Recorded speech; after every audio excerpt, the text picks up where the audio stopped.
Today we celebrate Venerable Pierre Toussaint.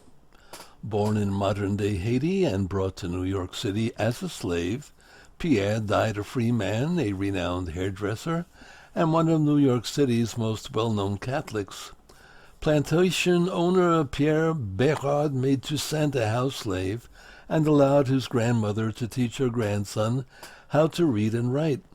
In his early 20s, Pierre, his younger sister, his aunt, and two other house slaves accompanied their master's son to New York City because of political unrest at home. Apprenticed to a local hairdresser, Pierre learned the trade quickly and eventually worked very successfully in the homes of rich women in New York City. When his master died, Pierre was determined to support himself, his master's widow, and the other house slaves. He was freed shortly before the widow's death in 1807. 4 years later, he married Marie-Rose Juliette, whose freedom he had purchased. They later adopted Euphémie, his orphan niece. Both preceded Pierre in death. He attended daily Mass at St. Peter's Church on Berkeley Street, the same parish that St. Elizabeth and Seton had attended. Pierre donated to various charities, generously assisting blacks and whites in need.